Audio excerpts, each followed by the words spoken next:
Hello everyone. As you can see, I have a shirt that I really like. It's called The Many Moods of Jason Voorhees. And if you want this shirt, I will leave a link in the description because if you ask me, it's worth the money. I'll also be leaving a link in the description as always to the movie and where you can find it for free, or if it's not free, then where you can buy it and rent it. But I will also be leaving a link to in the description to the shirt in case you want it because it's a really cool shirt and I think it's worth the money. Alright, let's get started. Today I will be reviewing what could possibly be one of the worst Saw movies in the franchise. Now, last review I reviewed actually a pretty good one of my favorites, but this is one of the worst, I'd have to say. It's not as bad as Jigsaw, but it's still pretty awful. I mean, it's not like absolutely terrible, but it is pretty bad, I'd say. Um, it was released in 2010, and it was actually released in 3D. Although I don't know where the 3D version is. Is the version I just saw, and the blood is pink because of the 3D kind of thing. It was directed by Kevin Grudert and written by Patrick Melton and Marcus Dunstan, and it was a sequel to Saw VI and the seventh installment in the Saw film series. It stars Tobin Bell, Costas Mandylor, Betsy Russell, Sean Patrick Flannery, and Carrie Elves, who was in the first Saw. Okay, let's get started. Okay.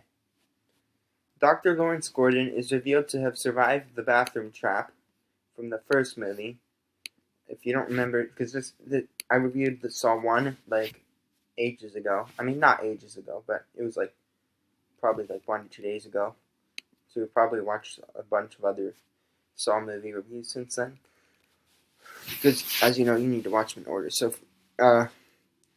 if you don't remember, Lawrence Gordon was the man in the bathroom trap along with Adam. And yeah. I don't know if I mentioned this, but Adam died in Saw 3. He got suffocated by Amanda Young with a plastic bag in a flashback. So he dead. Dr. Lawrence Gordon is revealed to survive the bathroom trap years earlier, using a steam pipe to cauterize his ankle rub after escaping. Ouch. Sometime later, another game takes place in a home improvement store front at a shopping center. Like in the middle of...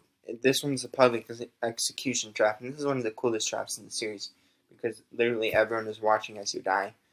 Brad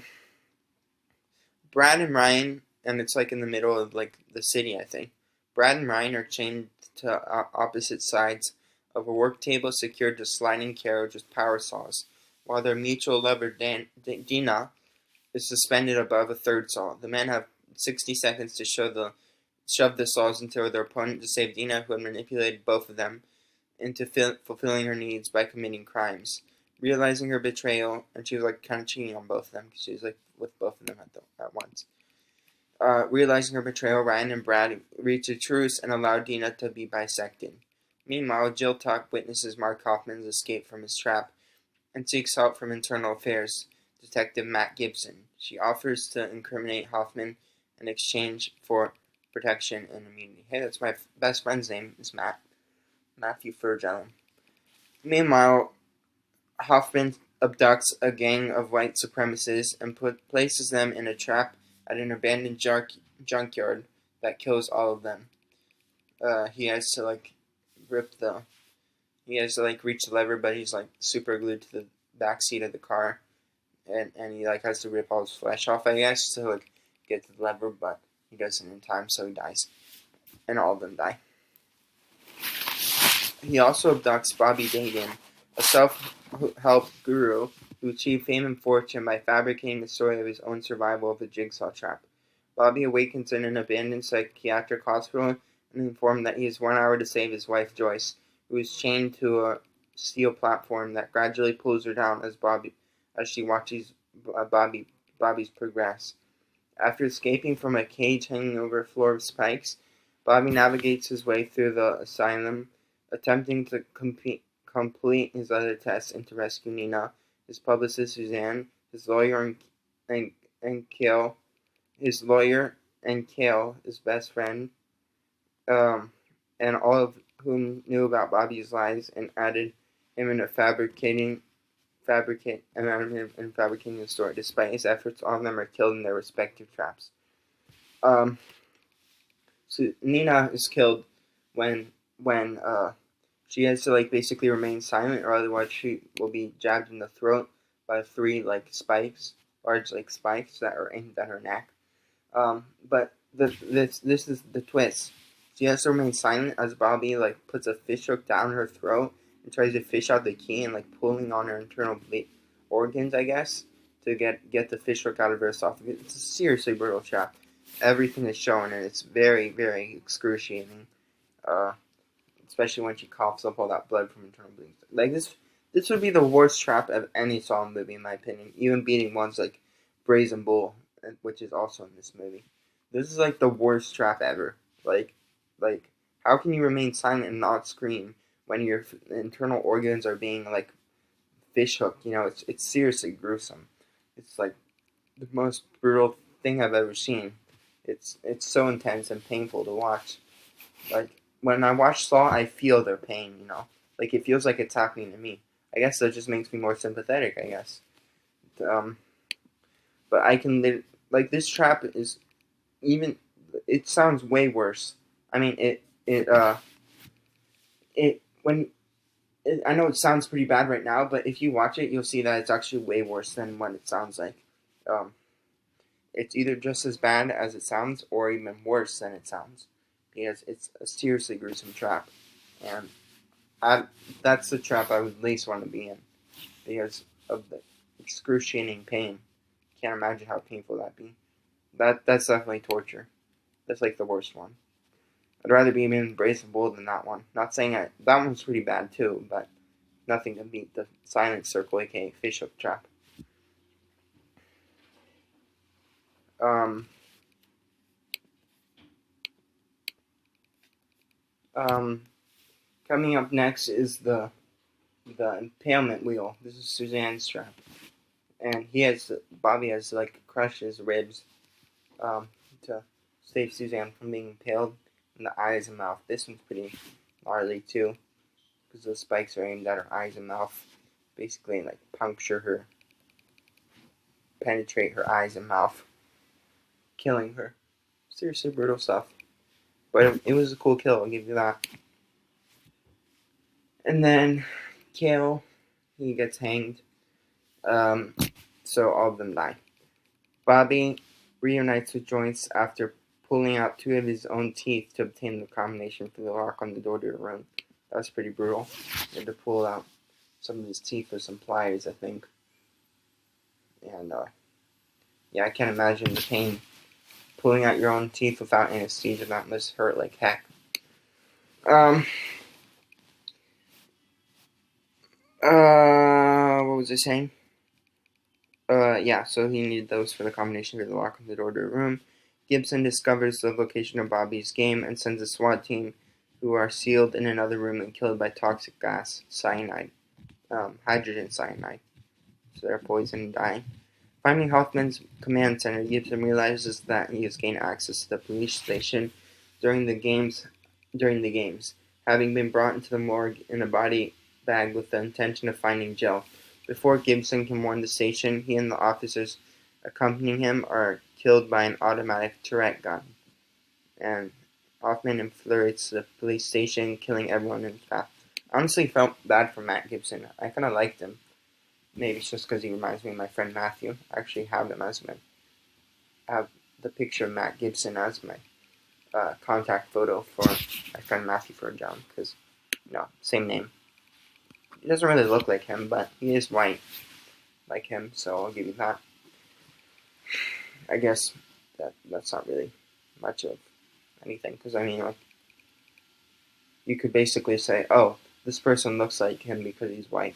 I don't know, but I mean, he's not black, so I mean, they have that in common.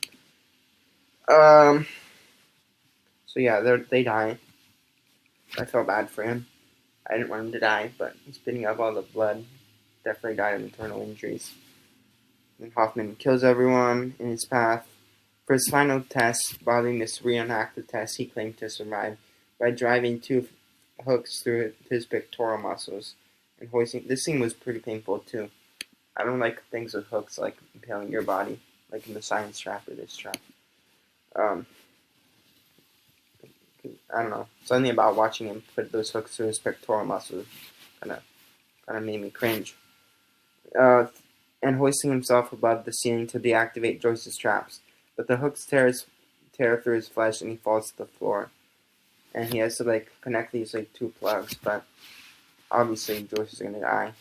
I mean, it's pretty obvious from the beginning that Bobby's just not strong enough to put the hooks through his pectoral muscles. I mean, he was close. I'll give you that, but so close yet so far. The timer then goes off, causing a capsule resembling a brazen bull to close around Joyce and incinerate her. This was pretty brutal. I gotta say, I think this is based on a real torture device, but I don't know if the torture device, the brazen bull, actually was used on anyone. Like, it might just be a myth. I'm not sure. But I gotta say, if it was used on people, man, I feel so bad for those people. I mean, even like people, no one deserves that. Like, even like criminals, murderers, I don't know.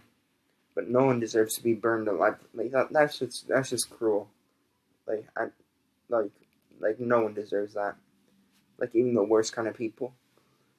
I mean, sure, they might have done crimes and they want them to be executed.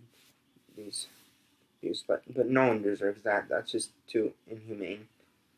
Um, because you're basically, if you don't know what a brazen bull is, it's like this giant metal bull, and then they like have this like door, and then they like lock you inside, and then they like light a fire underneath, and you're cooked alive. It's like being in an oven, basically. Like that's just cruel. Like no one on Earth, no one on this planet, not even Trump, Hitler, whoever, no one deserves that, because that's just too much. Um, they should just go to life in prison without parole. But not that. Um, After reaching Jill and executing her with the original reverse bear trap, Hoffman destroys his workshop and begins to leave town, but is subdued by three pig mask figures. Oh yeah, so he killed Jill Tuck. And what's crazy is that Jill Tuck would have survived if Hoffman had died in the last movie. Probably. You never know with these Saw movies how they're gonna go. But Hoffman was put in the reverse bear trap by Jill, and he had like a second to spare, like before his whole face would have gone, like been ripped open, but he survived unfortunately. Um, the leader reveals himself to be Dr. Gordon, who became Jigsaw's apprentice after surviving his sorry his test, fulfilling a request from John to take immediate action if Joe were to be harmed. Gordon shackles Hoffman in the same bathroom where he was tested before throwing away the hacksaw he had used to escape and sealing the door. And that was the end of Saw 3D, aka Saw 7, aka Saw VII. This movie is like 4 names, I'm pretty sure. Pretty crazy. But yeah, that was the end of Saw 3D. And this was one of the best endings in the entire Saw series, in my opinion. But I think my favorite one is definitely from Saw 5. Now, Saw 5 is not my greatest, my favorite movie.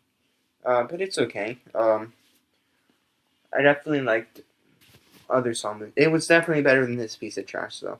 It was definitely better than Saw 3D. Sorry, Patrick Melton, for insulting your screenplay. But, yeah, Saw 3D was, I have to say, was uh, definitely one of the worst of the series. I mean, I could see why it's alright, but I'm gonna have to say, yeah, it had a pretty cool ending, I will give you that. But otherwise, it was one of the worst movies. Like, story-wise, the special effects were absolutely horrible, which didn't help at all. Like, none of the gore looked realistic, because all the blood was pink, and it was dumb. So I'm gonna have to give Saw 3D either a 2 or a 2.5. It was pretty bad stuff. It was a bad movie. Um, so I don't recommend it. It was bad. I'm just gonna be honest with you. I don't recommend it. It was okay at most, but even so, like I would say it's half okay. That's why I'm giving it a 2.5. Maybe I give it like a 2.9 actually. It was like almost okay.